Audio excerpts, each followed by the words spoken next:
Olá, professores e professoras, CGPs de anos iniciais. Eu me chamo Danilo, sou PEC de História e Sociologia do Núcleo Pedagógico da Diretoria de Ensino da região de Mauá.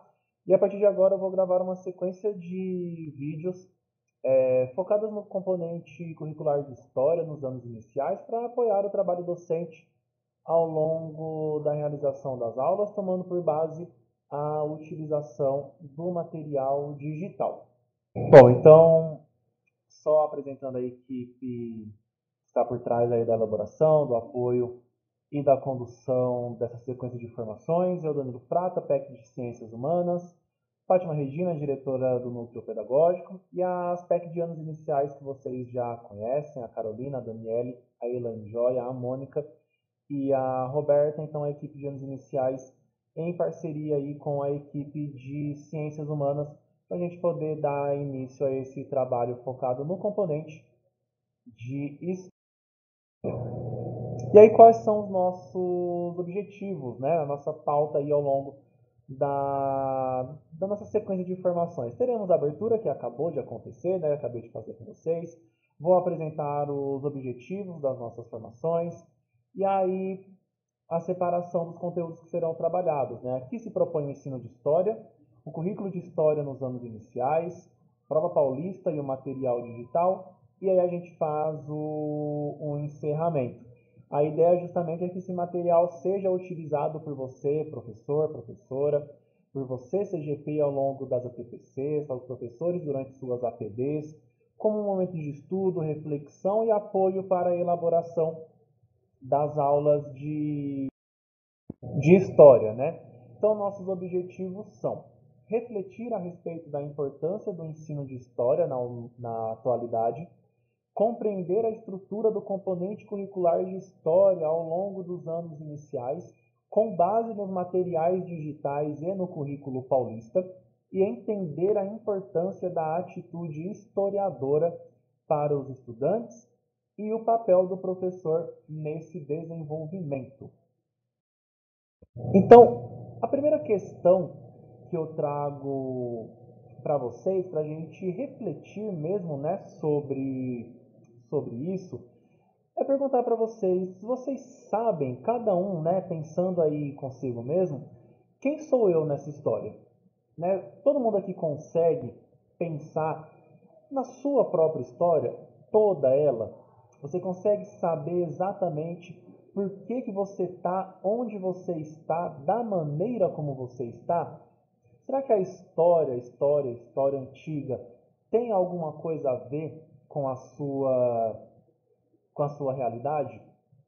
Então, o primeiro momento de reflexão que eu queria trazer para nós é isso, perguntar para todo mundo. Que todo mundo, na verdade, faça essa pergunta a si mesmo. Quem sou eu nessa história? E aí, para apoiar um pouquinho nessa reflexão, eu queria compartilhar um trecho de uma música do Emicida, a música chamada Mandume, que aí vai falar um pouquinho aí sobre alguns pontos muito importantes da história. Então vamos assistir aí o trechinho da música para a gente poder conversar um pouco sobre isso.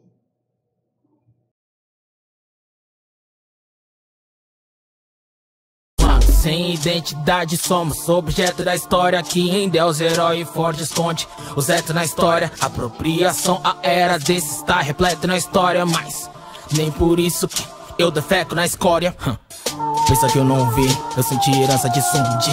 Tá não morro como I, pra variar herdeiro de zumbi. Seguro bom fi, é 1 e 2 e 3 e 4, não importa, já que querem eu serve, eu tô pra ver um daqui sucumbir. Não, pela honra vinha Mandume, tira a mão da minha mãe. Farejam medo, vou ter que ter mais faro. Esse é o valor dos reais caros, ao chamado do alemão. No consciência que lele, mano, só sente quem teve banco.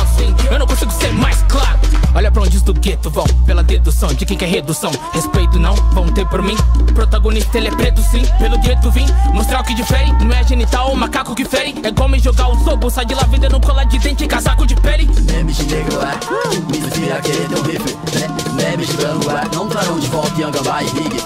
Arranca meu deixo do alicate, mas não vou ser mascote de queda da marmita. Sou fogo no seu chicote, enquanto a pessoa for morte pra manter ela viva.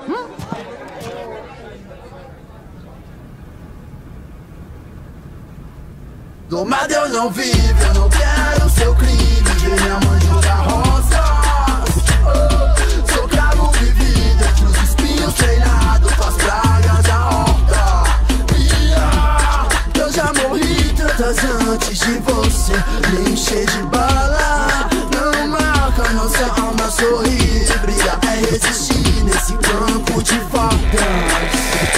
E aí vocês, né, acabaram de assistir a música e vocês perceberam que ela começa falando o seguinte: sem identidade, somos objeto da história, que em Deus herói forja, esconde os retos da história. A apropriação a eras desse está repleto na história. E aí a música, né, ela segue falando da importância de você se enxergar dentro da história. Quando eu falo do ensino de história, por vezes é comum que se caia no engano de pensar que a história ela está preocupada exclusivamente com o passado. Mas vai parecer até cômico, mas o passado já passou, né? Eu não consigo mais mudar. A história, ela se preocupa com o presente, né? Por mais que a gente só fale de coisa antiga praticamente o tempo todo, mas a gente se preocupa com o presente, na verdade. A história, ela é um meio, ela não é um fim. Eu estudo a história, eu estudo os fatos passados, os acontecimentos anteriores, para eu entender o que está acontecendo agora, o que está acontecendo hoje. Então, pensando aí na minha individualidade, quando eu pergunto, né, quem sou eu nessa história, eu tenho que pensar, por exemplo, que eu hoje sou professor, né? Sou professor já há 10 anos. Mas eu preciso pensar que eu sou um professor que mora em Mauá, residente de uma região de periferia, né? Eu moro no Jardim Zaira, e parar para pensar que isso já me impossibilitou uma série de oportunidades. Ser de uma região periférica, distante de transporte público, por exemplo, dos centros comerciais e empresariais, por exemplo, já me limitou a muitas coisas. Mas eu preciso pensar também que não foi por um acaso eu ter nascido em Mauá, em uma região periférica. Eu preciso pensar, por exemplo, que a minha família, ela é uma família descendente de indígenas escravizados do Nordeste, que em um dado momento da história houve um governo X que incentivou a industrialização aqui em São Paulo, sobretudo na região do ABC Paulista, e a gente está falando agora, por exemplo, de Mauá, né, que é onde eu moro. E esse impulso industrial que houve fez com que muitas famílias do Nordeste migrassem para cá, para o ABC. E dentre essas famílias estava a minha, com a minha mãe que veio morar em Mauá, né, se estabeleceu em Mauá, em um bairro que naquele momento estava expandindo, que é o Jardim Zaira, que, né, depois se estabeleceu e tal. Conseguiu ali, né, condições para se manter com sua casa, família e tal, mas ainda assim não obteve condições o suficiente para sair da periferia e permaneceu lá até o momento que eu nasci, cresci, fui estudar, estudei a minha vida inteira na escola Exilda, ali no Jardim Zaira, e lá eu tive contato com um determinado ensino, com uma determinada metodologia que me possibilitou enxergar questões, problematizar questões da minha realidade através daquilo que eu ia conhecendo aos poucos, através daquilo que eu fui conhecendo conforme mais eu estudava, mais os professores me apresentavam narrativas históricas e sociais, eu fui abrindo a minha mente para questionar novas coisas. Então, quando eu me pergunto quem sou eu na história, eu não estou preocupado com o passado. Eu estou preocupado com o meu presente, mas para eu entender qual é o meu presente, eu preciso voltar no passado. Eu preciso pensar em tudo que já aconteceu, compreender, fazer perguntas ao passado para que eu consiga entender o presente e, quem sabe, em um determinado momento, eu consiga mudar um pouco a trajetória aí da minha realidade social e, pensando até mais alto aí, mudar a trajetória da minha realidade local. É claro que aí já vai muito além, né? Mas quando a gente fala de ensino de história, a gente está falando sobre isso, sobre olhar para o passado, mas pensando no presente. E aí eu trago uma segunda pergunta, né? que é a que se propõe o ensino de história? Né? Por que eu tenho que ensinar história? Qual é a importância disso, né? E aí a gente traz já aqui algumas reflexões. 3 perguntas básicas. O que eu ensino em história? Por que eu ensino história? E o como eu ensino história. Porque dentre todas essas questões, o meu aluno vai perguntar para mim em algum momento por que eu preciso aprender sobre Esparta, sendo que Esparta nem existe mais. Por que eu preciso aprender sobre Egito Antigo, sendo que isso não existe mais? E aí se dá a importância de escolhas metodológicas, por exemplo. Então, as 3 perguntinhas ali. O que eu ensino em história? Essa é a mais simples da gente responder. Eu ensino em história o que está no currículo. Ponto. Esse é a pergunta simples aí que nós temos. Por que eu ensino história? E aí isso é muito subjetivo também, porque isso parte muito de quem está ensinando a história. Porque você precisa também ver significado nisso que você está falando. Então, quando eu falo de por que ensinar história, e eu pego o currículo lá do 5º ano, por exemplo, e ali está falando sobre patrimônio imaterial, e cai ali, por exemplo, na prova paulista, a gente vai falar um pouquinho sobre isso nas próximas formações, cai ali na prova paulista uma pergunta sobre capoeira, por que eu estou ensinando sobre isso? Eu preciso pensar que a capoeira é prática histórico-cultural do Brasil, que foi protagonizada e ainda é por uma população que há muito tempo é silenciada. E a gente consegue relacionar isso com várias outras questões, porque eu posso ter dentro da minha sala de aula um aluno que ele é do candomblé ou da umbanda, que também são religiões muito silenciadas por vezes, né? E aí, e relacionando uma coisa com a outra. Olha, eu estou falando de capoeira, que é uma coisa, né, uma coisa que surgiu há muito tempo, tal, porque isso é um patrimônio imaterial. Mas por que eu estou falando sobre isso? Para mostrar que existe um processo de silenciamento, por exemplo. Claro que com os termos adequados ao segmento que nós estamos lecionando. Mas para dar essa visão do porquê que eu estou ensinando isso, é para mostrar o hoje. Né? Porque essa criança, por exemplo, que ela é da Umbanda e ela é do Candomblé, ela sabe que em um dado momento da vida dela, ela vai sofrer intolerância religiosa. E até para nós, enquanto professores, né, também pensarmos a respeito disso, porque eu me lembro que eu já tive situações de entrar na sala de aula, depois do intervalo, do recreio, enfim, e a professora, antes de iniciar a aula, fazer todo mundo rezar um Pai Nosso. E aí, opa, pera lá. Por quê? Que todo mundo tem que rezar um Pai Nosso. Então, se todo mundo tem que rezar um Pai Nosso, todo mundo vai ter que fazer uma oração espírita, todo mundo vai ter que cantar um ponto da Umbanda, porque a gente tem que dar voz para todo mundo. Então, acho que a gente precisa pensar um pouquinho do porquê que eu estou ensinando isso.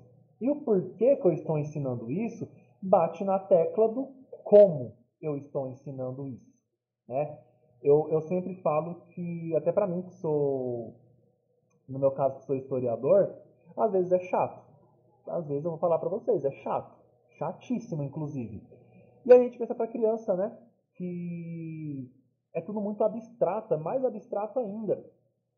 Como que eu vou falar para essa criança de uma coisa que nem eu consigo imaginar como que ela seja, né?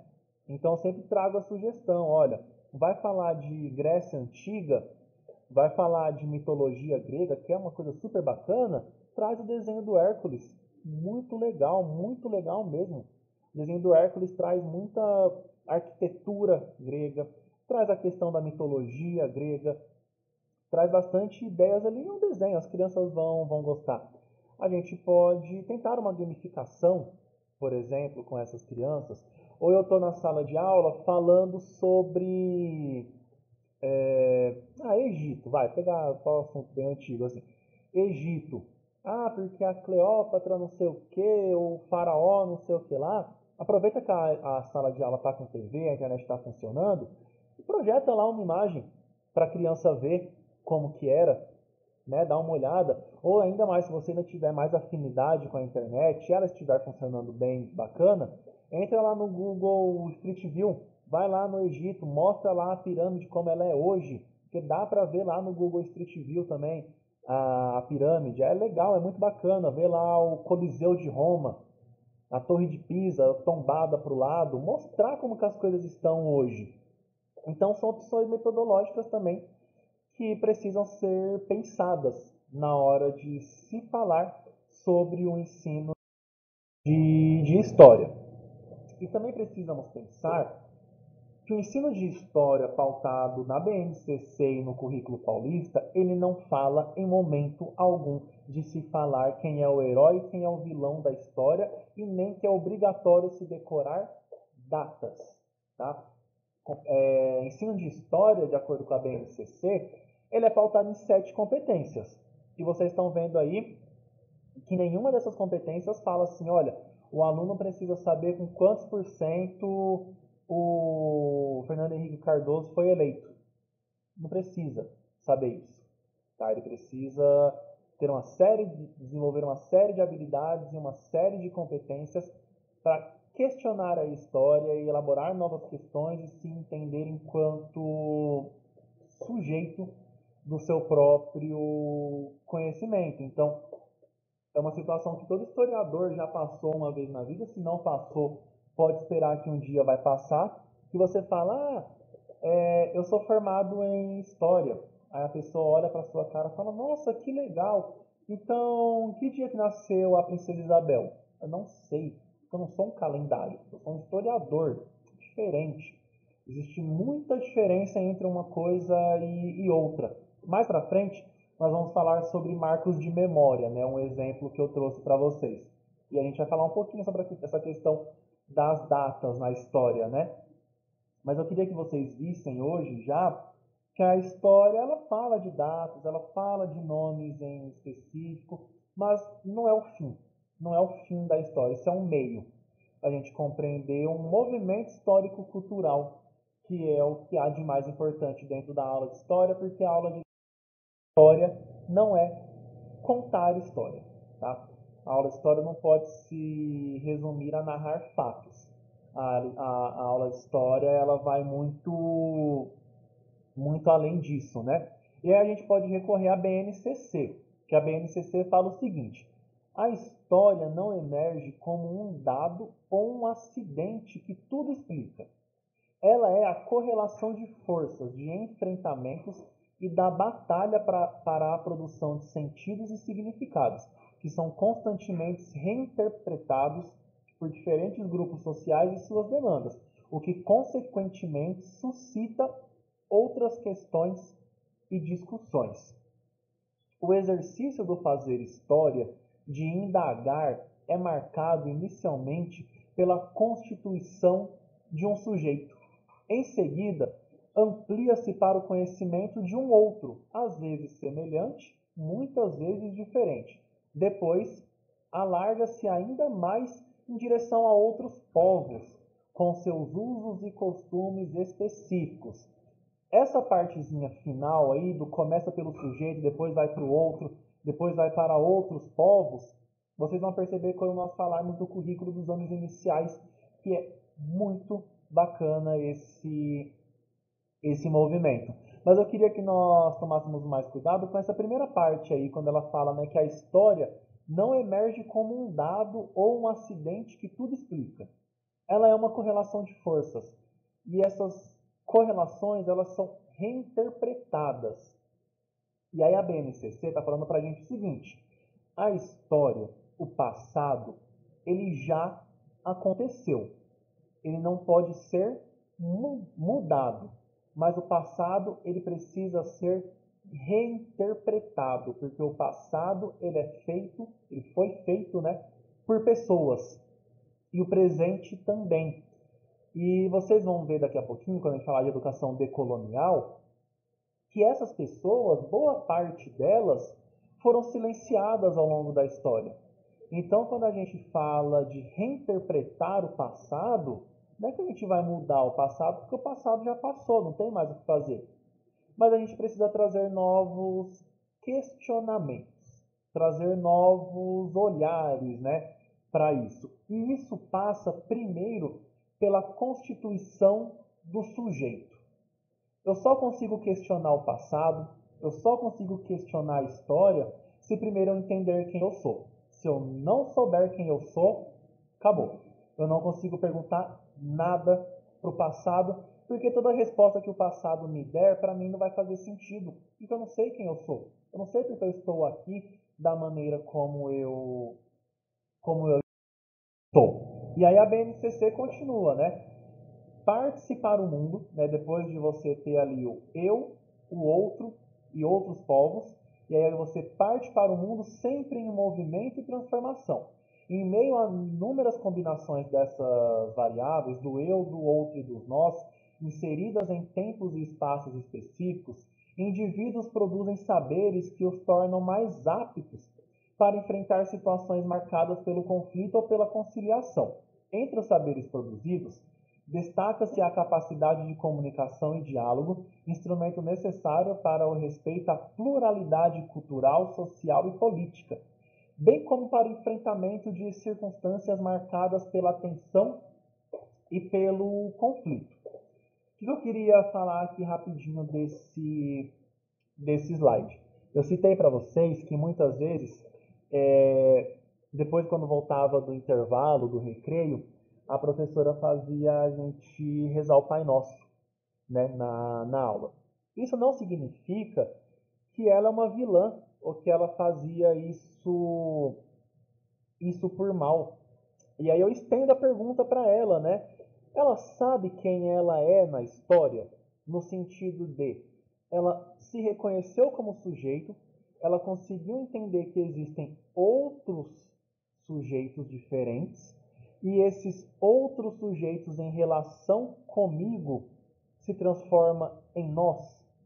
E o nós é parte de um grupo diversificado e dentro desse grupo diversificado há pessoas silenciadas. Provavelmente ela não sabia, ela não tinha essa visão, né? Então a história ela está falando sobre isso.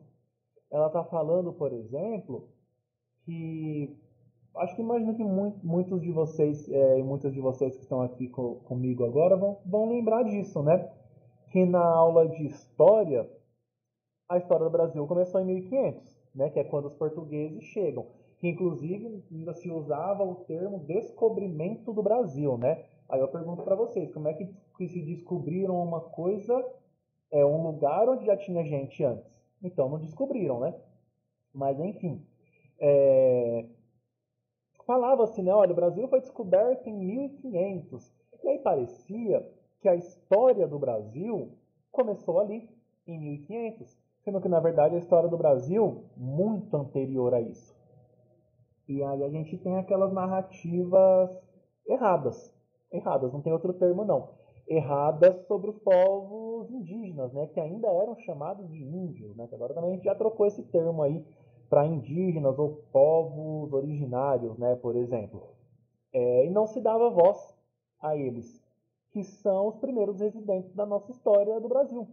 Então, quando a gente fala de me entender enquanto sujeito, reconhecer o outro e saber que o outro comigo forma o nós, eu estou falando que, olha, existe uma pluralidade cultural, social, política, econômica, enfim, né? E às vezes essa diversidade, ela é marcada pelo conflito. Nem sempre ela é uma diversidade que foi saudável ao longo da história, né? Então, a BNCC abre aí uma primeira reflexão sobre isso. E aí a BNCC, ela é o documento que dá origem ao currículo paulista.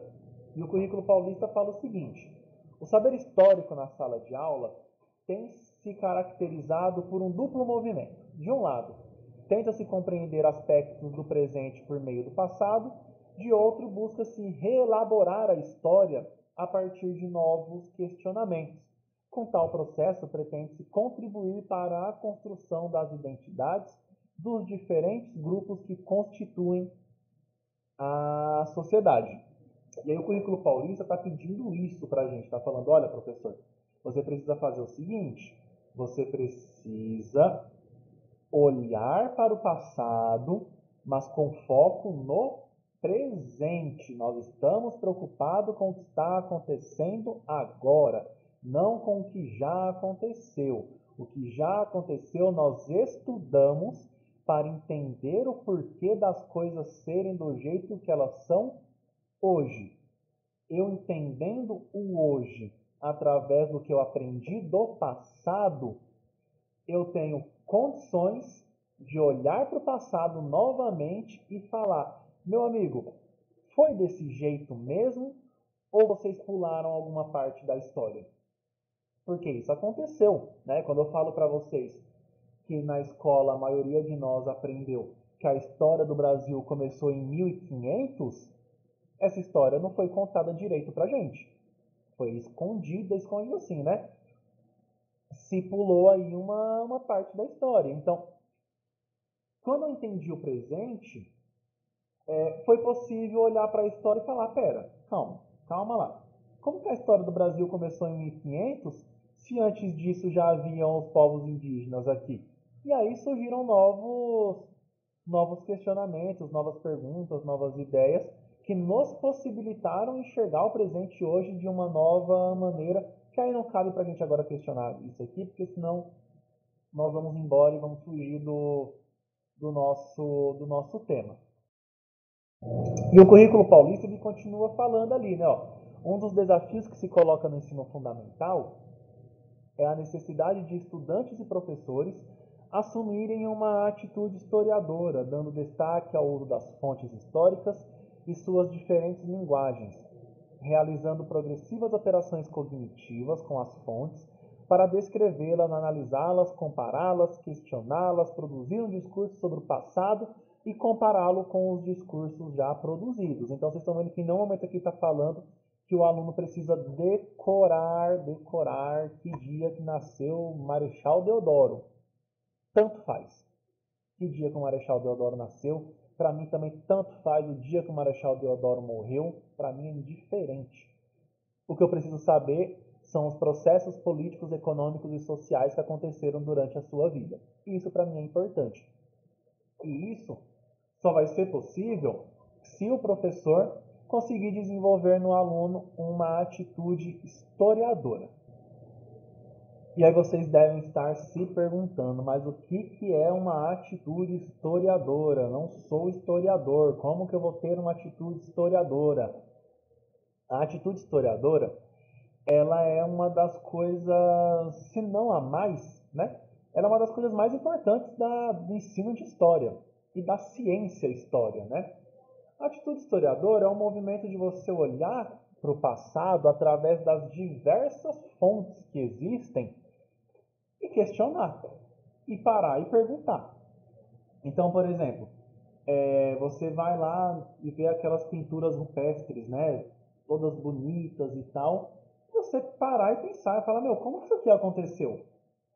Por que as pessoas desenharam desse jeito? O que isso significa?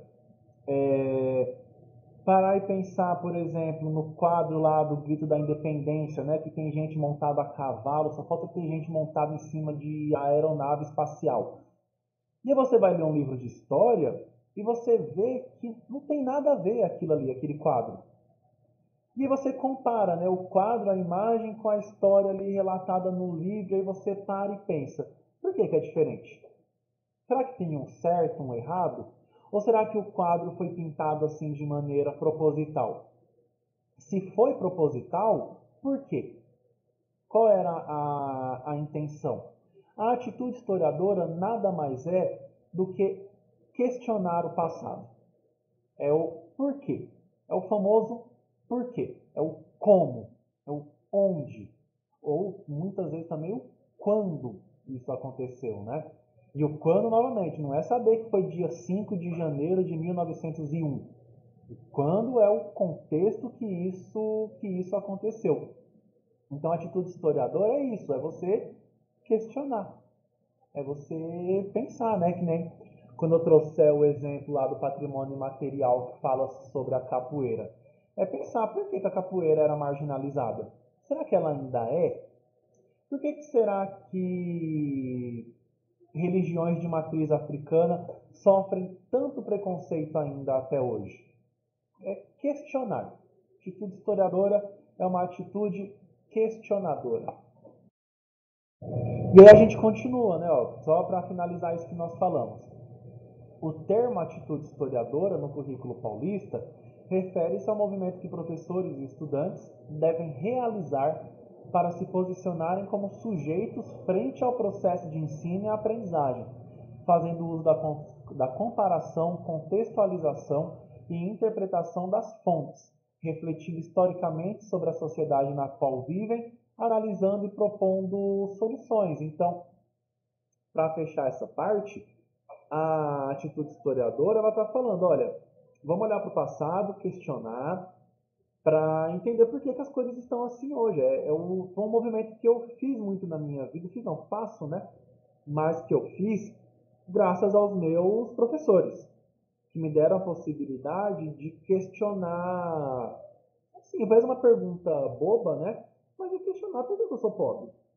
Por que eu nasci pobre? Por que eu não estou vendo perspectiva de mudar a minha, a minha realidade? O que aconteceu para eu estar nessa situação? E até hoje também, né? Eu terminei o ensino médio há mais de 10 anos, eu estou, por exemplo, no Estado há 10 anos, e pensar, nossa, eu sou servidor público há 10 anos, mas a minha realidade até pode ter mudado um pouco. Mas a realidade aqui da região onde eu moro melhorou, depois piorou, agora está na mesma. Por quê? O que está acontecendo, né? Que a situação não está mudando. Tudo isso é uma atitude historiadora. E pensar também, né? Falar, olha, a minha realidade individual pode até ter mudado um pouco, mas não mudou o suficiente para eu conseguir sair de uma periferia. Eu ainda moro no mesmo lugar que eu moro desde o dia que eu nasci, né? Então, a atitude historiadora traz esses questionamentos. E são questionamentos que precisam acontecer desde os anos iniciais, sobretudo porque as crianças nos anos iniciais são muito curiosas, elas são muito questionadoras, e isso é uma coisa ótima para nós. Isso aí é assim, fundamental que eles sejam questionadores. Porque muitas vezes esse movimento de questionar vai se perdendo ao passar dos anos. Chega lá no ensino médio, muitas vezes não quer nem olhar para sua cara. Infelizmente isso acontece. Então, quanto mais a gente incentivar esse movimento questionador, mais esse aluno vai se apropriar da história, mais ele vai se apropriar dos conceitos e mais ele vai entender quem ele é, né? Ele vai se entender sujeito aí da sua própria história, que é o que todos nós queremos, né? Que todos sejamos sujeitos do nosso próprio conhecimento. Lembrando aí Paulo Freire, né? Que já denunciou há muito tempo a educação bancária, né? Paulo Freire já dizia, nós não podemos enxergar o aluno como um sujeito passivo que você abre a cabeça do bichinho ali e deposita o conhecimento ali dentro. Ele nunca vai ser sujeito da sua própria história se eu enxergar ele desse jeito. Então nós temos muitos pensadores que falam sobre educação, mas nós temos que pensar primeiro no maior deles, que é o Paulo Freire, que traz para a gente já essa primeira reflexão. Então a gente já tem ali, no maior educador da nossa história, um primeiro indicativo sobre isso. Primeiro e fundamental, né? Diga-se de passagem. E aí, né, continuando a questão da atitude historiadora, o currículo paulista fala pra gente. Também assume-se a atitude historiadora quando se parte do cotidiano do estudante para o passado como desdobramento da consciência histórica. Essa consciência seria inerente ao ser humano e um resultado de suas interações com o tempo. Portanto, o contato de todos com a história se daria antes mesmo do conhecimento sobre os fatos históricos, como decorrência de um processo de existência e sobrevivência humana.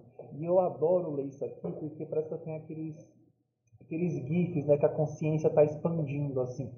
Porque ele está falando assim, eu sou parte da história antes mesmo de conhecer a história.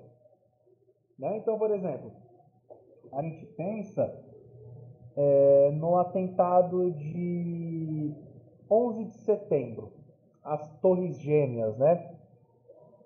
Eu imagino que todo mundo aqui deve se lembrar desse dia aí das Torres Gêmeas. Mas é muito curioso eu pensar que uma criança que vai nascer daqui a 10 minutos, ela já faz parte dessa história também. Ela nem sabe que isso aconteceu, ela não era nem nascida. Mas ela faz parte de uma sociedade influenciada pelo atentado de 11 de setembro. Muitas coisas mudaram na sociedade após isso. E a atitude historiadora é justamente para isso. Para a criança pensar e falar, poxa, uma coisa que aconteceu antes que eu nascesse mudou a minha história. Se aquela coisa não tivesse acontecido, não seria desse jeito hoje. É o que eu pontuei para vocês lá no início, né? Se em um dado momento da história do Brasil não houvesse um governo que incentivou a industrialização aqui, incentivou a migração de nordestinos para São Paulo, eu não estaria aqui hoje.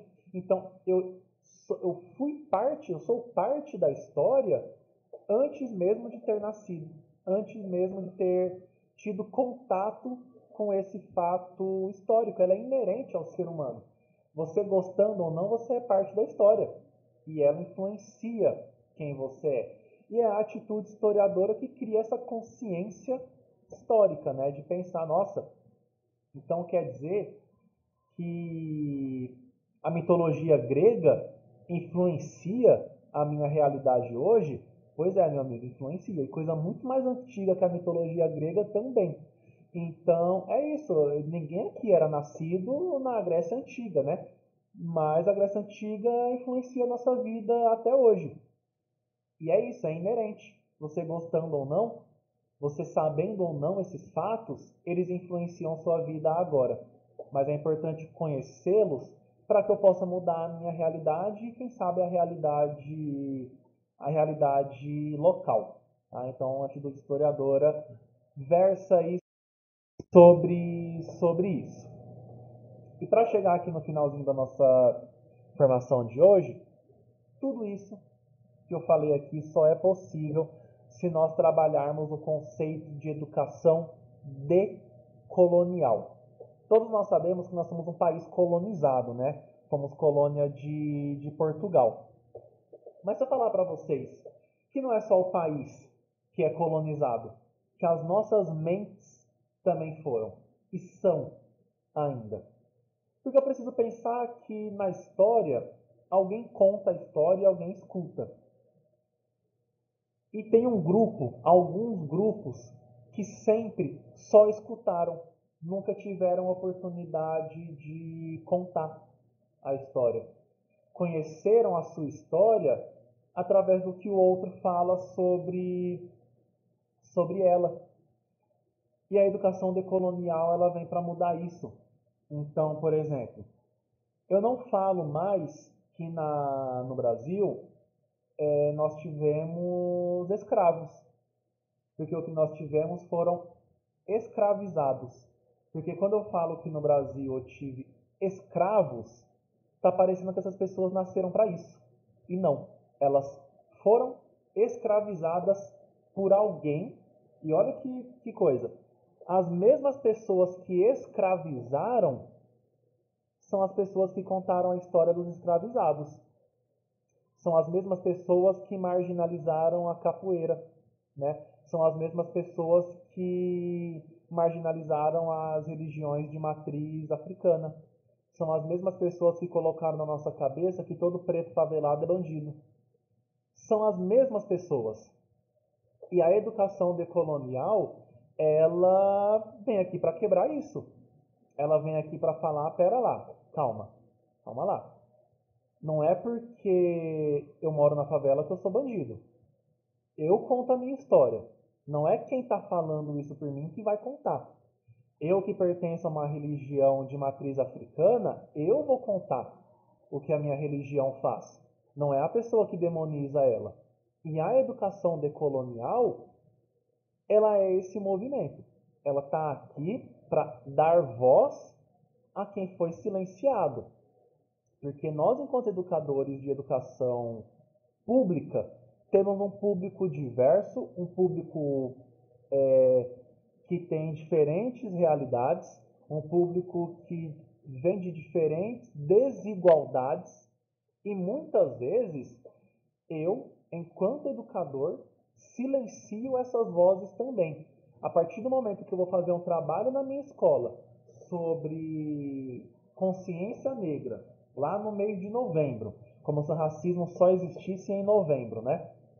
Mas a partir do momento que eu vamos fazer um trabalho aí sobre consciência negra, mas eu só falo de gente branca, para quem que eu estou dando voz? Eu estou dando voz para quem escravizou, que foram os brancos. Não que todo branco é culpado, mas a história está aí para contar o que aconteceu, né? E eu preciso dar voz aos grupos que nunca tiveram espaço. E a educação decolonial é isso. Eu não posso entrar em uma sala de anos iniciais, falar sobre indígena e trazer um desenho estereotipado, chamar de índio, falar, olha, o índio ele dança na oca e ele chacoalha lá não sei o que e ele se diverte muito. E aí mostra um desenho que ainda está errado, porque muitas vezes o desenho reflete um indígena estadunidense. Eu estou silenciando uma população que estava aqui antes de mim. Eu estou dando voz a quem há muitos anos tenta matar essa população. E nós, enquanto educadores, estamos aqui com um compromisso social, né, de mudar essa realidade. Nossa, Danilo, então você está falando que é culpa minha se a realidade não mudar.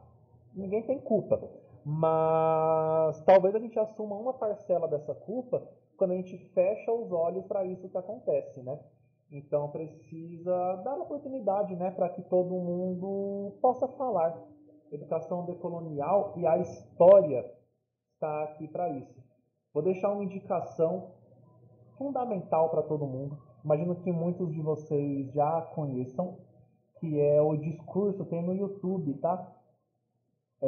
Chamado O Perigo de uma História Única, que vai falar sobre isso e é sensacional. Rapidinho vocês conseguem assistir. E também tem o livro, né? Que também vale muito a pena, que é o mesmo discurso lá para vocês acompanharem. É sensacional.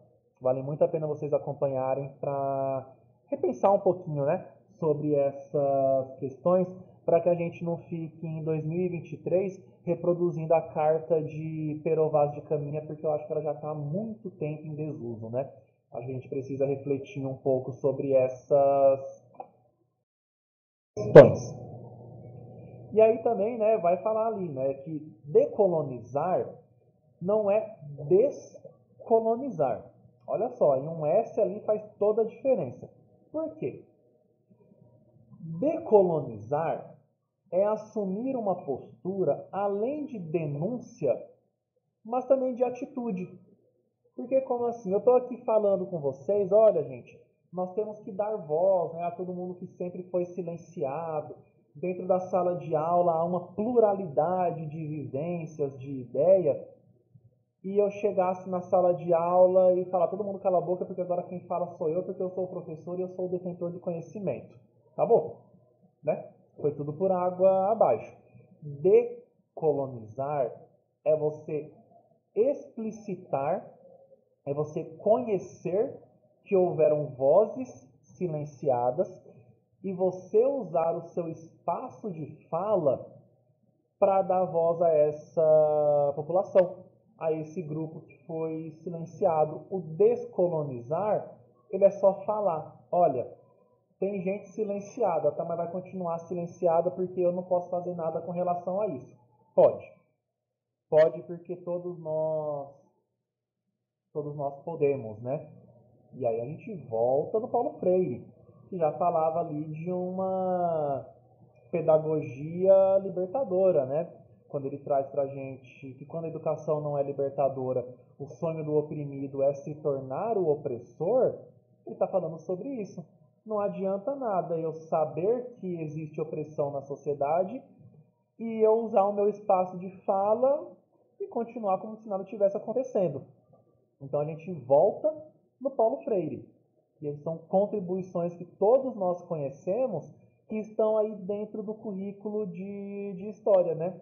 Que versam sobre essas questões, né? Importantes aí para a construção do conhecimento e dos sujeitos históricos, tá?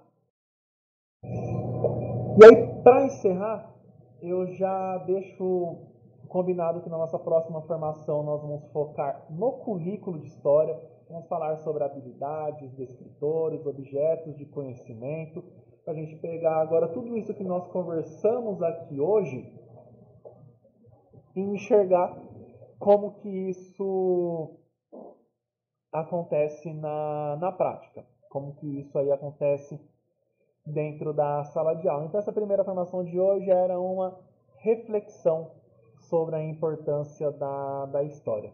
A partir da próxima formação a gente pega a história aí na mão na massa para ver como que isso acontece, tá bom? Então deixo aí meus agradecimentos a todos os professores, professoras e CGPs que estão acompanhando a gente aí ao longo dessa formação e aguardo vocês aí em um próximo encontro. E é isso. Estamos à disposição aí para dúvidas. Muito obrigado.